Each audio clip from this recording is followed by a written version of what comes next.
Welcome to the Kind Leader Podcast, where empathy meets action in the world of leadership. Your host, Gino Degregori, engages with innovators and seasoned professionals from diverse sectors, all demonstrating the power of leading with kindness. And now, your host, Gino Degregori. Today's guest believes that love isn't just a feeling, it's a leadership strategy. If you're looking to create a workplace where people thrive, this episode is for you. Hi, I'm Gino Degregori, and welcome to the Kind Leader Podcast. Our guest today is Kelly Weingarten Hall, is the founder of Large LLC and the author of Love Works, from transforming the workplace with purpose and authenticity. With over 30 years of experience leading diverse teams and transforming struggling businesses into high-performing, self-directing organizations, Kelly specializes in helping individuals and organizations move from surviving to thriving.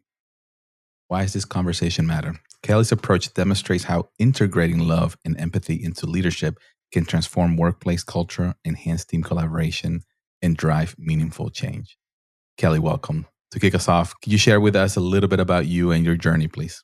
Sure. I'm Kelly Hall, and I've spent all of my career working in capitalism, working in a variety of different businesses, from a Fortune 500 company in the label and packaging space to a private equity-owned company that made high-performance films. I've been a board member for other private equity companies, and my most recent stop in my leadership journey was in the Netherlands, leading a circular economy innovation venture. And it was very special because we were able to implement a self-directed organizational structure. And after having that experience of the deepest form of empowerment and equality that I've ever seen come alive in a company, I really wanted to share the possibility for more companies to consider a more inclusive and engaging approach to leadership. Very nice. Well, congratulations on all your success and amazing career. Very interesting and to hear more about the book and how you connect that into the business world, right? Because I know love is not a word that really you hear in the business world, right? You hear it at home, you hear it at friends, right? But not in the business side. And definitely interested in kind of diving in a little more. But before we get to that, our first question that I love asking my guest is, what does being a kind leader mean to you? Oh, a kind leader to me is living with love in action. And for me, they lead with clarity and compassion, not one or the other. Kind leaders are committed to the mission and purpose of the organization, but they're strong enough to listen, they're brave enough to care, and they know that the people around them are not property or a means to an end. So I think that this is a time for kind leaders to rise and to have the biggest impact possible on unleashing creativity and performance in any team or in any company. Beautiful. Yeah, I like what you said, leaders need to move away from thinking of the resources or employees as another asset or resources and right or means to an end, like you said, and because it really we're people at the end of the day. We have feelings, we have emotions, we have we contribute a lot, and the connection needs to be there. And I love how you describe that the love again. We'll dive right into here in a bit, but from my experience, I seen one other guest actually that brought up love into the conversation, and the way he described it was, we hang out with people for 8 hours, 10 hours, sometimes 12 hours a day, or 5 days a week. We hang out more time with them than with our family members, right? And you build a connection, you build a relationship, and the caring with working with these individuals, but love is strong. I feel like it's a strong word, right? But it feels right. But a lot of people don't hear that at the office, right? So, from your perspective in your book and what you're seeing, how you've been helping a lot of organization, can we dive right into that? Like, what do you mean by that, and how are organizations missing out on really highlighting and leveraging that? Yeah. Well, first, I want to suggest it's nobody's fault that we find ourselves in the power hierarchies and the power paradigms that we have today. They've been in place for a very long time. And so it's a little bit of new thinking to sit back and pause and realize, wait a minute, Last time I checked, every single person around me was an adult who has 24 hours a day, just like me. And under different circumstances, I might be in their shoes and they might be in mine. And I think the more and more that we actually start realizing that we are a group of adults with talent and time and energy, the effectiveness of the group is deeply enhanced when we know each other and we care about each other. And I think the magic actually happens when we're so safe to be ourselves and we can have bad days and we can be a little messy sometimes, that you actually unleash the diversity and the power of the organization when it's really, really safe for people to be themselves. Absolutely. And that's the key, right? How can you be yourself? Because I think a Mhm. lot of people fear that, right? Like, can I really be myself? And do I need to be this persona that I've created in my mind growing up? Like the business people need to act this way. And in order to succeed and move up, you need to do, you can't show your emotions. You can't, right? So you see that a lot, I'm sure, right? And how do you communicate and kind of educate some of those folks? To tell a little story, like my mom kind of raised me to try to find the silver lining in any cloud. And if you look at COVID, I mean, that was a really difficult period for almost every single person I've ever met. But when it came to work, when we all had to shift to working online or working by a whole different set of circumstances and rules, all of a sudden the hats and the outfits and the time that we separated all those years between home and work got really blurry. And I'm probably not the only person who found myself on a conference call with a person I'd never seen outside of a suit or without a stiff back, whose kids are interrupting him in the middle of a call, or the Right. dog is barking, or the mailman needs to deliver something at his house too, or her house too.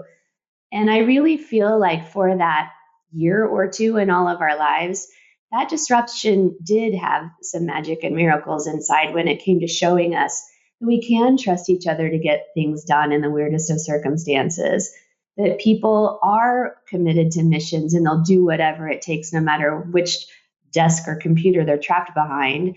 And we are all whole people living whole lives with Yeah. taking care of elders and people who have problems. And we have, if your kids can't go to school, you've got to be a collaborator with your teacher and a part-time assistant at home while you're being an executive or a worker and while you're being a sister and a mother and a friend. And I think that the rainbow at the end of that messiness was we are all similar. We Yeah. all have these dynamic lives. They're not polished and pretty and beautiful and kind all the time. And yet, when we stuck together and we had our hands on each other's backs, we got even more done sometimes without the commutes and without the transitions and without the movement from here to there. Yeah. Well said. And that was definitely the change in the world, right? In many different facets. And to your point, what I did notice too is like people thought, or again, you picture people in the workplace as this perfect. This is how we need to function. This is who we are. We separated the home, right, as a different. Like you come home, you can relax, you can be yourself. You've heard that before, like, oh, I don't, you know, have to pretend. And COVID did change that. Did open us up, invited us, all of us, into our homes, right? And allowed us to Yeah. see ourselves into who we are with, like you said, with the kids running around in the background or whatever, right? I mean, that changed so much. So did you feel like that transformation that we all experience kind of gave you this idea, or were you already talking about love and work prior to COVID? And if so, what kicked it off, right? Like what got you into driving in this direction? I brought up the word love in various circles over the course of the first 25 years of my career. And I was largely told to stop using that word at work, to stop using that word in presentations. I would use it to talk about high customer satisfaction, customers loving the firm and our customer service people and our sales reps. And they were like, find a different word, And I had another friend who tried to launch an initiative called KFC, Know Me, Focus Me, Care About Me, and they're like, oh, it's too soft. You can't use those words. It's too soft.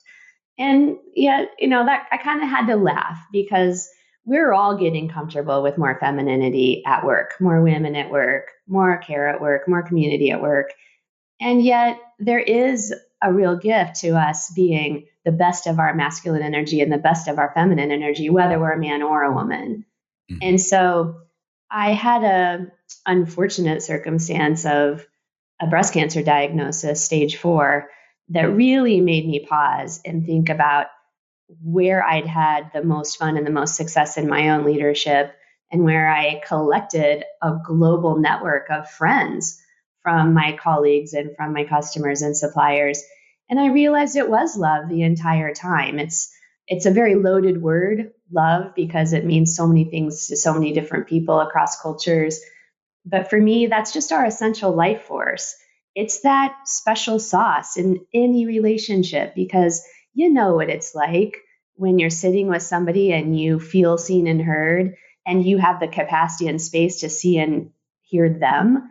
That like flow of energy between two people is love in its simplest form. And I don't know very many forces that are more powerful than that kind of connection in every relationship you have. Such a powerful energy, Kelly, when you talk about that, right? It's part of the creation of anything, right? And you really think Yeah. about it, right? And I love what you said. I mean, every person has a masculine and feminine energy. And the Mm-hmm. people who are able to balance that are able to acknowledge that and kind of feel the duality, right?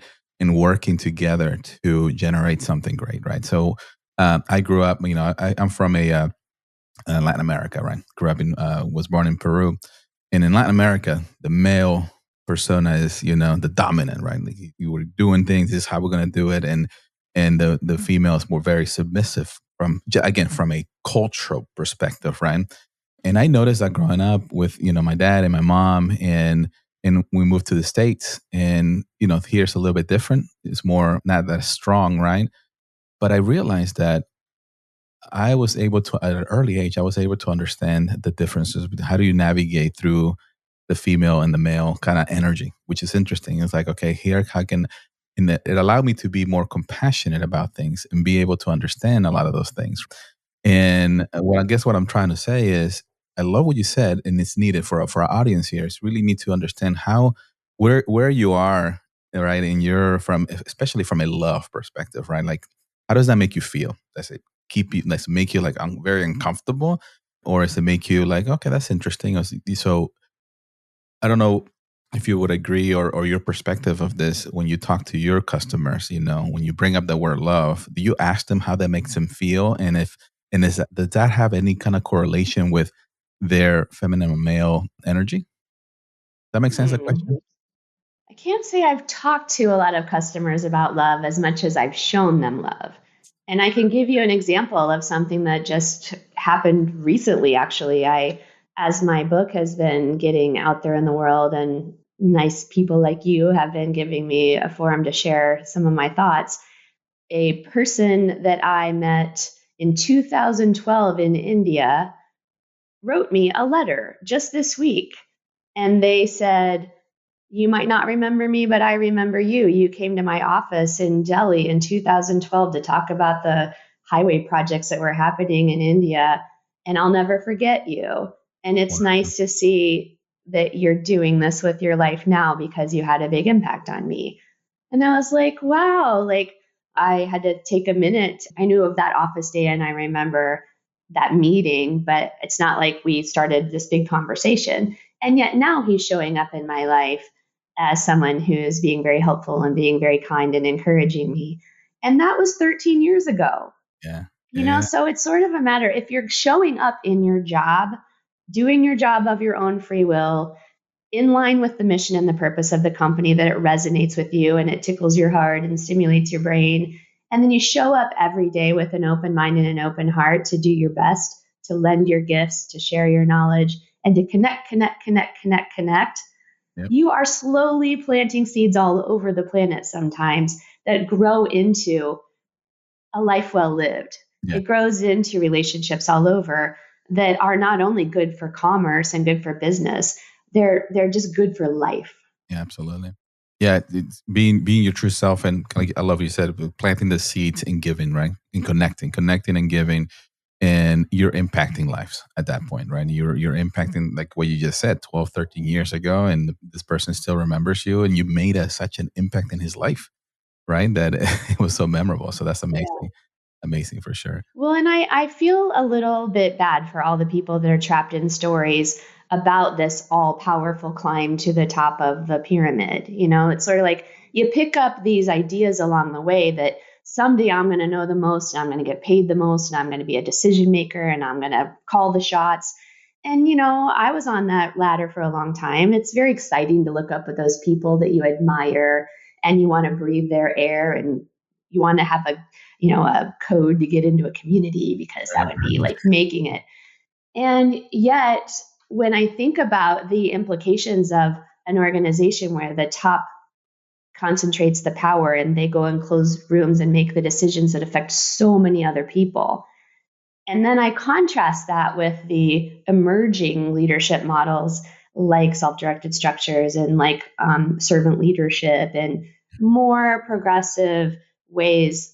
It changes the responsibility of a leader from knowing the most and having the most and giving all of yourself to everyone else to knowing what you know and setting a really good purpose and mission, but then using your life force to get maximum energy infusion from everyone else. Yep. You really unleash the power of the organization by suspending what you know and then using your time to activate the gifts and the energy and the intelligence and the risk profiles and the output and the customer love of everyone everywhere around you.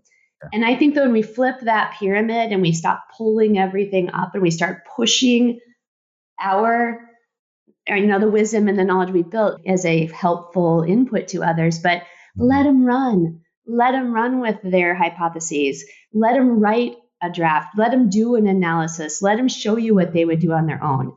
And there's a chapter in my book that's called Going from Commanders to Coaches.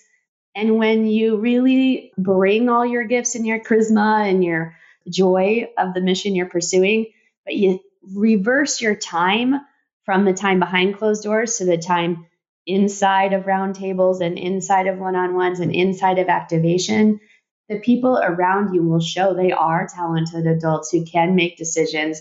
And if you have any hard part of your work, it's just sort of repairing and restoring trust when things get shitty or messy sometimes. Right.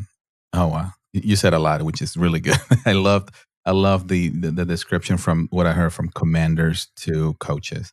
And that's a big one. As a kind leader, right, that I speak to. And it's very similar to servant leader and everything that you described to us, or relates to what we talk about here, or how I envision and educate here within the organization. And I emphasize coaching more than you're not necessarily a dictator or a commander or driving, right? You're a coach. You have to be a good coach to listen, to connect, to advise, to build up. And those are great things for us to make sure that we are doing in the organization to build that trust, right? Build that trust, that connection with your peers, your subordinates, or even your leadership too above you, right? It's like if you build those connections and that trust, that here's how we lead, here's how we do things, and look at it a win-win all around, right? It's not just what's in it for me, what's in it for the company. It's really looking 360 degrees. How is my contribution going to impact everybody around me? Yeah, I had a coach from Franklin Covey named Andy Cindric for 3 years. And we worked on the speed of trust and the 4 disciplines of execution. But the Covey organization believes that mastering trust is the key leadership dynamic of the 21st century. And while I'd like to say loving leadership is even more a bigger idea than just trust, I agree that being able to manage trust is remarkably powerful. And what that basically means isn't that it's kumbaya and happy and joyous all the time. It's really using trust as a tool to ensure psychological safety. Yeah. Because we don't need to be perfect. We need to be safe.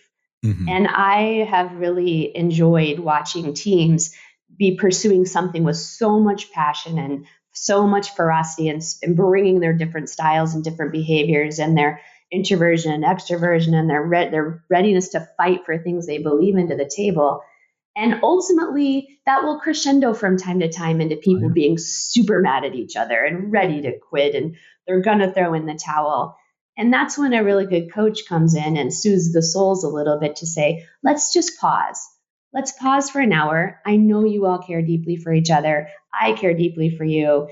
This doesn't feel good. let's listen to each other. Where are you coming from? Where are you coming from? Where are you coming from? Where are your needs not being met? Where do you feel trampled over? What are we doing so that we can reconnect everybody? And then you actually have to create this little safe space for 2 to 4 to 6 weeks to say, could we place a bet that we can get through this and give it a try? Right. Because usually the bruises, if they're really good, if they're really talented, they're really bad. And they're really, that trust dip is a pretty painful fall. Oh, yeah. But if you can say, look, you're human, you're normal, shit happens. And you can say, will you all try again to reconnect to why you're here? Remember that everyone here is a good person trying to do really good work, just like everyone. And if we could like go into a little safe space for a couple of weeks and then see how you feel by trying one more time, it's amazing how fast people reconnect and how they find their connections, they find their power. And just by releasing all that angst, they actually kind of go, oh, I was kind of a jerk too. Like I got a little bit ahead of myself, or I stepped across that line, or I stepped on your toes. I'm sorry. Yeah. That's huge. I mean, that's love. Being vulnerable right there, right? That is love, right? Yeah. Not being afraid of expressing the feelings of that particular scenario, how that made you feel, but then building that communication, right? I mean, it's critical. And as a business owner, and if there are other business owners listening, it's really hard, because how do you shift the mindset of the employees, knowing that although you say, here's a safe space, here's what we need to do, share, express yourself, right? Don't feel, it's not going to affect me, right? But it's still in the back of their head. So the employee, well, yeah, you can say all of that, right? And especially at the beginning when you're building this up, and once you build it, is the trust in the environment, is the safe spaces in there. But at the beginning, when you're implementing this, there's still like, well, what if I do say something? And still the owner, he or she's still the owner. He or she can, cut me, right? Without any hesitation, right? And there's always going to be that, unless you begin to express, you share that vulnerability, show that love, show that connection, right? And even be honest, look at them, look, I'm not going to make any employment decisions. And I promise you, at least unless you can put certain criteria, right? Boom, boom, boom, this or this has happened. But this is a safe space. I need us to connect and share that. See what I'm saying here? Yeah. I want to remind people that, kind and loving leadership isn't weakness. It's a new power. But the thing that you have to be aware of as an entrepreneur or an owner or an executive is more than half of any adult who walks through your doors, especially women, but men too, more than half of them have had trauma in their life. And so they're already coming with a little bit of a hesitation to put it all out there because someone has hurt them in the past, even if it's the Wayback Machine. And the second thing is, even some of the most talented people in the world right now have faced a restructuring or a layoff, or they have some fear of being fired, or they have debt, or they have other fear and anxiety that they're bringing with them to the workplace. And if you are not aware of that and you're not making it safe, people are going to play not to lose instead of playing to win. But as they get comfortable in a safe culture and they witness with their own eyes that messy situations led to something even better because we sorted it out properly as adults, and that people have their hands on each other's backs, and that there's really nothing that we can't talk about or work through. Also, they should see that people around them who do have things happening in their lives, like divorces or sickness or tough times with children, that you get to be honest and bring that whole life to work, because we keep everyone safe when it's safe to know that people need a little space, or they need a little extra time, or they need a little extra support. And when you start seeing other people be supported through a burnout or supported through a really tough time, you know that that's there for you too. Yeah. And it's really not that hard to make this shift. If you were wanting to make the shift to your culture from being very hierarchical and top-down driven to being more inclusive, I think the best thing that you can do is start putting some retrospective time in the calendar, so that you pause once a month or once a quarter to ask not only what is being done, how are we doing with our KPIs and our goals and our metrics and our results, but how are you feeling Yeah. about your job here? How are you feeling about the progress of your projects? How are you feeling about the pressure? Right. Are you in your comfort zone or your stretch zone or your panic zone? Because we want it to be stretchy. We don't want anyone losing sleep or having those, nauseous butterflies in their stomach when it's time for a Right. serious meeting. Well, real quick, you mentioned these 3 zones. Can you expand a little bit on that? Oh yeah, I have to give credit to one of my favorite guys, Simon Sinek, because in his very first book, Start With Why, he Mm. really talks about being really clear on your purpose and mission and why you do what you do.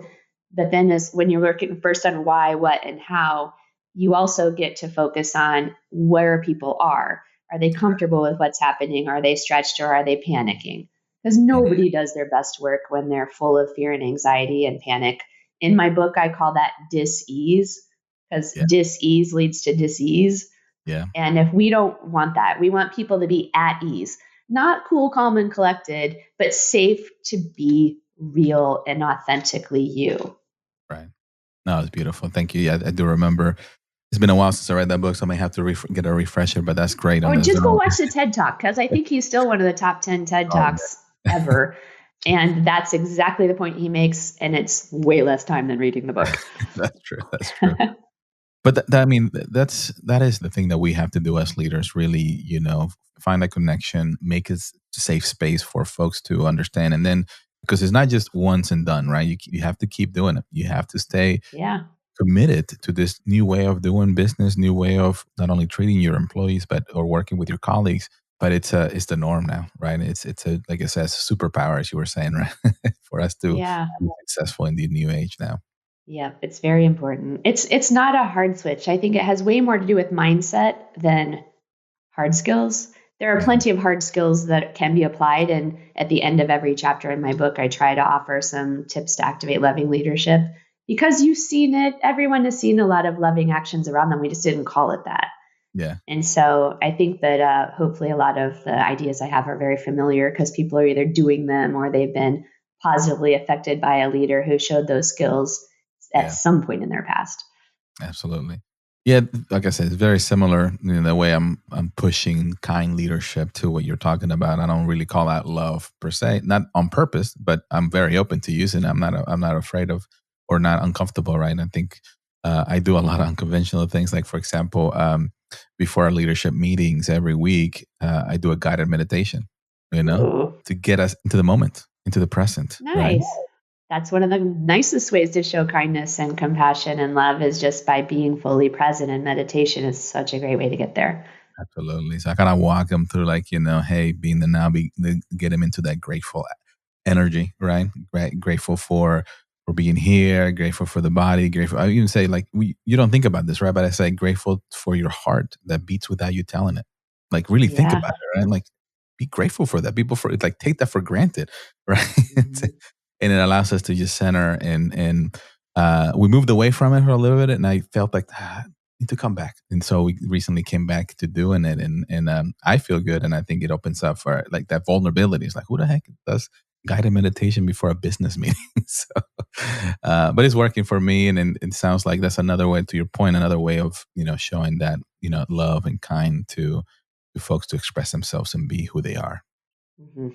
Um, so you mentioned inclusivity and what's going on around us with DEI and all that stuff, right? Like, can you share a little bit of your thoughts from that perspective on what advice do you have for executives out there facing these decisions around DEI investments and stuff? Yeah. I think that we get really wound up in words and stories sometimes without really getting to the heart of what was intended from the Mm. very beginning of any of these initiatives. And the hard truth is there is not a level playing field for everyone to be considered for opportunities in current modern times. We've made a lot of progress, but we would not be where we are right now if there hadn't been initiatives within companies to bring more women into leadership or to bring more diversity into teams, or if we hadn't made a conscious and intentional effort to bring a rainbow to work, there wouldn't be the diversity that we already see today. And yet we are still a long way from unleashing everyone's gifts and magic and talent on the world. And so a step backwards to just hire who makes you comfortable and who has the resonant resume that resonates most with you as a decision maker, decision making team, to me is kind of tragic. Mm-hmm. And I will own my own blind spot. So, when I was working with the team in the Netherlands, we had a very strict practice in our hiring process that we always wanted 16 candidates for every job, and 8 of them had to be women. Wow. And so, by nature of having a very fair and good candidate slate, we also had the luck of having about 75 to 100 applicants for every job, because it was kind of a sexy part of the world to be working in with climate change and the circular economy. So we had access to a lot of talent, but we always started out with 8 men and 8 women. And then in the middle of my time there, the Black Lives Matter movement happened in the United States. And I was like, oh my Lord, I'm really embarrassed that I haven't been focusing on racial equity the same way that I've been focusing on gender equity and age and very diverse types of people, because the nature of Europe is, in any country, you have a lot of people from a lot of different countries. Right. And I was there, as an expat American, and I was just proud that we had 44% of our chemists and scientists and engineers and finance people were women. Yeah. And that had felt like a big achievement. And then I ended up being pretty embarrassed when I read How to Be an Anti-Racist, that I really hadn't gone as far as I could to make sure that there was racial diversity. And then I learned that we just didn't have the applicants. They didn't. And then I asked why. Like, I went out and talked to some African people and some Turkish people and some other folks that weren't applying for our jobs in these big chemical companies.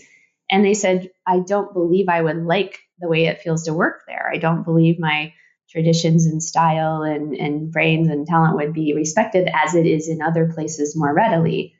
And I was like, well, that's a sign of the times, but I have the chance to change that in my team. And I started working a lot harder to make sure that I was seeing everyone. Beautiful. Well, good job on that. Being self-aware too of what the situation, not necessarily beating yourself up, but it's understanding how can I change? And you took action to try to figure out, understand it, which, I commend you for, as a leader, right? As a loving leader and kind leader too. We all have unconscious biases. It's not so necessary to judge where we've come from. It's just important to keep trying to open up and open up and open up to deep equality. Absolutely. And for me, I look at it as an immigrant myself, coming in and building an organization, a business here in the US. I've always been like, okay, I never saw myself as a minority. I just didn't. That was not in my DNA, in my mind. I was like, oh, I'm just me trying to push. The only thing that did in the back of my head to kind of limit and believe was my age, because from early age, I was always a driven individual, always talking, have a big vision, picture. And I was in rooms with, at that time I was in my 20s with people in their 30s, 40s, and 50s, right? And it was like, oh, in my mind, I was like, they didn't care about the minority, being a Hispanic, but it's more like I'm the youngest. And do I have all the knowledge that comparing myself to all these people older than me? And that did keep me, not necessarily slow me down, but it slowed me down a little bit from that. But what I tell folks here, everybody has a voice, no matter what. If you're an intern, coming in, everybody has a voice, and bringing that inclusivity into the organization provides a better outcome, I feel like, right? If you have ideas, you have thoughts, but it's not just sharing those thoughts. Do you have a mechanism in your organization to intake these and do something with them, right? Because if you just say, hey, yeah, provide your feedback and they go nowhere, people are going to stop. They'll start and they'll stop. So yeah, well, we have that in common. I was also always the youngest in my class from kindergarten, and I finished college in 3 years. So I was the youngest in my MBA class. With the do-over, I wouldn't have gone straight through, but I did. And so I also had a lot of imposter syndrome and a lot of worry about being the youngest. And there's a chapter in my book called Pinnacle of Our Power. And it kind of comes from my friend Sean Kennedy, who at New Year's Eve a couple years ago, we were going around the table and sharing what we were looking forward to in the next year. And he said, I'm just so glad to be at the pinnacle of my power. He was 60, he had his health, he had his experience, he had passion. He wants to change the world. I think he's in Ukraine right now working on an energy project. Nice. And we all sort of sat back and grabbed our phones and took a little note on that one, pinnacle of our power. And I sat on that for a little while, and I realized if we get really good at being present and living in the generous present now, which is the only thing that's real anyway, every single person is the best they can possibly be at that moment in time. Whatever education they have, whatever experience they have, whatever triumphs they've had, whatever struggles they've overcome, they're as good as they're going to get that day. And if we started trying much harder to work with what people do know and what they do care about and what they can give, instead of, putting them in boxes to say, oh, you're this age, so this must be who you are in your reality, because that's what my stories say, we could really let young people lead and let people be where they are. And I really think we could be much more creative and flexible if we asked people just to bring what they got on any given day. Yeah. Pinnacle of the, what do you say? Pinnacle of your power, right? He said, I'm at the pinnacle of my power. Pinnacle And that's, of my power. I don't know, it's like chapter 7 or 8 of my book. Gotcha. I love that. That's a really Isn't that good, cool? it is cool. Mic drop moment for Sean at that dinner party. I know, that's great. I'm going to start using that for sure. But that's great. This has been a great conversation. As we start kind of closing up here, I have one of the things that I do with my guests now is allow the guests to ask me a question. So is there a question that popped up that you have for me? Yeah. I was thinking about the movie Matrix, when he gets a chip that kind of reorients his thinking and his awareness of the world. And if you could give a gift of a chip to activate what you'd like to see in kind or loving leadership, where would you put the chip? With whom? And what would it activate immediately? Wow. That's a great question. It's a tough one. The first thing that came to my head is, I would put it in the folks that are very influential in this world, right? Like they don't necessarily need to be leaders of countries or stuff like that, but that are already have a good voice and that are talking their own things, their own message, but then bring them together. It's like, hey, although we're all saying different things, we're saying the same thing. Where we're caring about each other. We want to connect with each other. We want to make this world a better place. And the message could be trust, almost like trust and connection, right? Keep building those trusts and keep building the connection with your folks, which will in turn create that impact that will generate a generational impact in the world, right? Not just in our generations, but for future generations. I love that. So thank you very much. I appreciate that. Rapid fire questions here that I have for you. One book every leader should read and why? The Empowerment Dynamic by David Emerald. It is one of my favorite books because it addresses drama. And anybody who's going to create a psychologically safe organization has to really figure out how to manage drama. And if drama is the dreaded drama triangle of a bully, a victim, and a rescuer who goes down that rabbit hole and sits in it by the water cooler, the empowerment dynamic flips all those roles to the victim is never a victim. They can create an outcome from wherever they stand.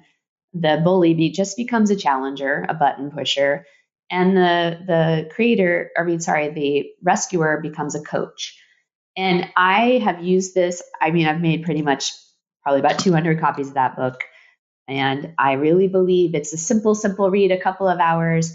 And once you have that nomenclature and those phrases and those roles in your company's vernacular or the way that they talk to each other, when people do kind of start experiencing some drama, you can be like, ooh, let's work on this. Let's switch this. What outcome would you like to create? How can I help you get there? Yeah. And then people from a peer level start using those words and those tools, catching people that are getting into a sticky situation and helping them lift themselves out of it.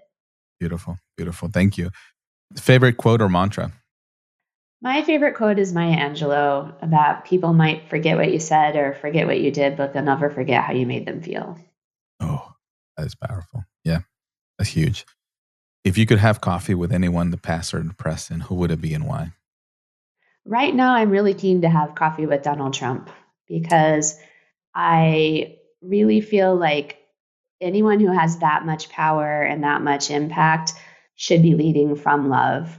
And if I could give him my heart, I would, because I just really feel like we're at this pivotal moment in history. And I would give him a little training on trading places. You should never make policies that you wouldn't be willing to live with if you traded places with the marginalized person on the other side of the coin. And I would also give him the gift of understanding that we are all spirits having a human experience and not humans having a spirit experience. And so, he's got some serious karma waiting if he doesn't sort of shift a little bit. Yeah.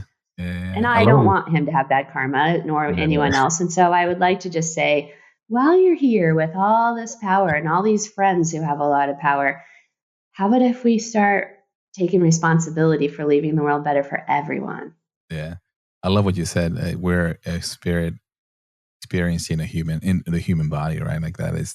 Yeah. I feel that for sure. But thank you for sharing.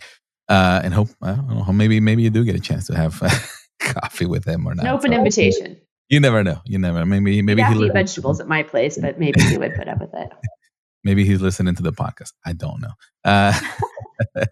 Well, thank you, Kelly, for that. I appreciate it. Where can our listeners connect with you? Listeners can connect with me and even share some of their ideas of how they've experienced loving leadership at www.kellyweingartenhall.com. And also, I'm very easy to find on LinkedIn, Kelly Weingarten Hall. Live Large is my company. It's kind of easy to remember because it stands for love, abundance, respect, gratitude, and equality. And my book is on Amazon and Audible. I read it myself. And if anybody ever wants a signed copy, they can send me a direct message through my website, and I will send them a little coupon for a free drink to have a conversation after they read the book. Okay, great. Thank you very much for that.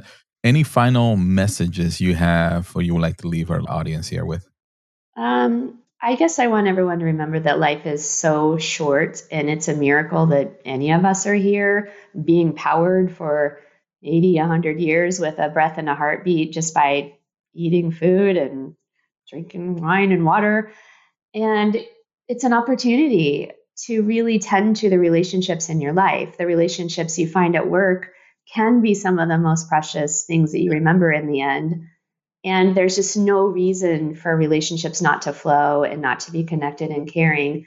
When you look back at your life towards the end, I think your relationships are really all that matter anyway.